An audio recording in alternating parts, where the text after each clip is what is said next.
Del Santo Evangelio según San Lucas.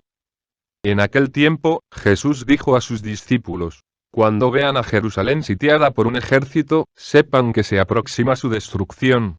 Entonces, los que estén en Judea, que huyan a los montes. Los que estén en la ciudad, que se alejen de ella. Los que estén en el campo, que no vuelvan a la ciudad. Porque esos días serán de castigo para que se cumpla todo lo que está escrito. Pobres de las que estén embarazadas y de las que estén criando en aquellos días. Porque vendrá una gran calamidad sobre el país y el castigo de Dios se descargará contra este pueblo. Caerán al filo de la espada, serán llevados cautivos a todas las naciones y Jerusalén será pisoteada por los paganos, hasta que se cumpla el plazo que Dios les ha señalado. Habrá señales prodigiosas en el sol, en la luna y en las estrellas.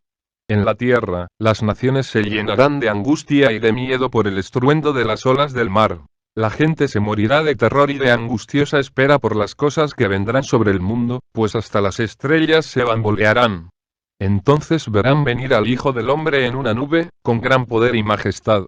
Cuando estas cosas comiencen a suceder, pongan atención y levanten la cabeza, porque se acerca la hora de su liberación. Hola, buenos días. El Evangelio de hoy nos habla Jesús sobre el final de los tiempos y su relación con la destrucción que vendría después de su muerte. Una destrucción de Jerusalén que fue inminente y que él la estuvo narrando en detalle a los discípulos en esta escena que nos narra el Evangelio de hoy. Jesús dice cosas muy duras porque sin duda alguna para la gente que está viviendo allá, pues escuchar que la gente que viviera en Judea tenía que salir de allá, que los que estaban en el campo pues quedarse allá, que los que estaban en la ciudad sitiada pues iban a sufrir mucho, que pobres mujeres las que estaban gestando o las que estaban criando, en fin, él predijo momentos de angustia muy duros y que de ahí vendría el castigo de Dios, en donde pues obviamente el pueblo judío se quedaría sin reino, sin lugar donde vivir, y empezarían pues a vivir un éxodo, del cual hasta finales del milenio pasado se pudo decir que estaban completamente dispersos por todo el mundo. Entonces antes que todo, pues sí, bueno, muchas personas pueden creer que ese castigo de Dios tiene que ver con que Cristo murió, que los judíos fueron los que mataron a Jesús, pero realmente Jesús murió fue por los pecados de todos nosotros. Entonces, cada vez que nosotros pecamos, realmente estamos matando a Cristo en la cruz. Entonces, eso no es algo que es particular de los judíos. Lo que sí es particular de los judíos es que ellos no aceptaron la paz de Cristo, o sea, ellos no aceptaron la nueva alianza y no lo aceptaron a él como Mesías, y eso les trajo ciertas implicaciones, ¿no?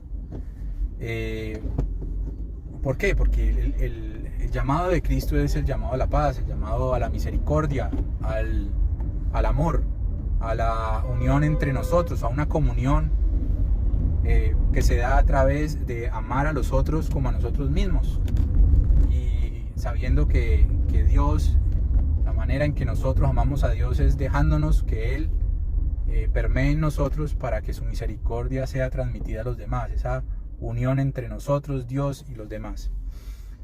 Pero el pueblo judío no aceptó ese llamado. Entonces Jesús en esta misma escena narra también el final de los tiempos y habla de fenómenos que se van a ver en el cielo, que el mar va a rugir, que las estrellas van a tambalear. Va a haber cosas realmente duras hasta que Él va a aparecer y va nuevamente como a restaurar. Entonces, viendo toda la historia del pueblo judío, podemos ver que esas cosas se han dado, ¿no? Los judíos quedaron errantes a partir de esa destrucción del templo y la destrucción de Jerusalén.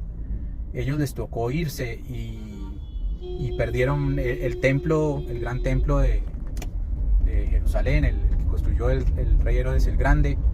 Perdieron el Arca de la Alianza, perdieron la tierra donde era la tierra prometida, y les tocó reorganizarse nuevamente en cómo iban ellos a a proceder a vivir de forma errante nuevamente.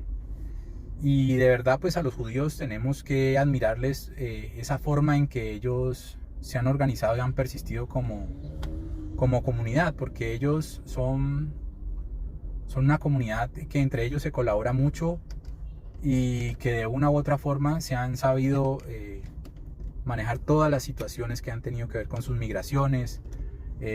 La forma religiosa también ellos vieron cómo modificaron a través de los rabinos con la creación de los Talmud y pues el seguimiento de todos sus libros sagrados. Ellos siguieron como pueblo sin tierra, hasta, como les dije, hasta que nuevamente en 1954, si no estoy mal, las Naciones Unidas dividió el pueblo palestino en dos, y una fracción fue para Israel y otra para los palestinos árabes, ¿no? Pero ¿qué pasa con el tema del final de los tiempos? ¿Será que ya estamos en el final de los tiempos porque Israel ya no es un pueblo errante? Bueno, eso todavía no lo sabemos. Lo que sí pasa es que hoy en día Israel sí es un pueblo, pero la capital no es Jerusalén, ¿no? Es Tel Aviv. ¿Y por qué Jerusalén no es la capital?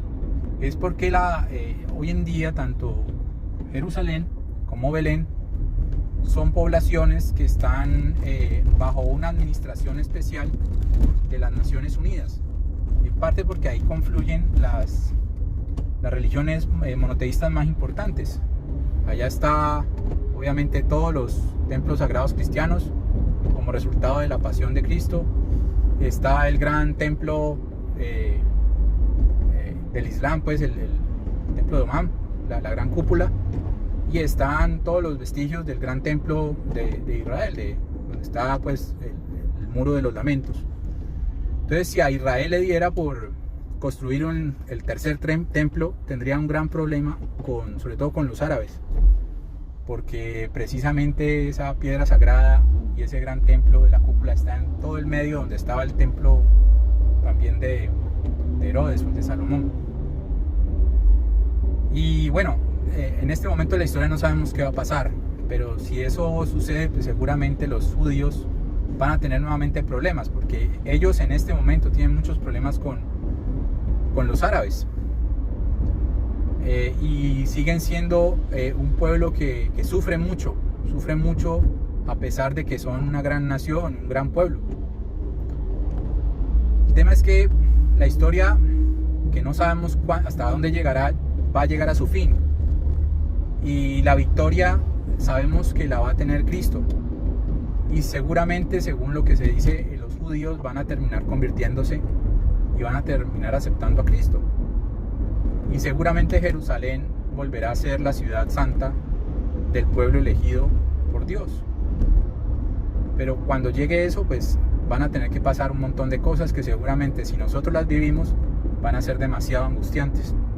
A lo mejor nosotros pereceremos o alcanzaremos simplemente a verla. Y Dios lo que nos pide es siempre estar con la cabeza arriba. Y la cabeza arriba involucra siempre tener presente que Dios está con nosotros, y que nosotros, el mirar hacia adelante es buscar mirar a Dios en la trascendencia. Nosotros buscamos la resurrección porque esa es la promesa de la nueva alianza. Y para llegar a tener la resurrección tenemos que hacer la voluntad de Dios, que está resumida en el mandamiento divino de Cristo, que es amar a Dios sobre todas las cosas y al prójimo como a nosotros mismos. Entonces tengamos en cuenta eso, lo que nos dice Dios hoy.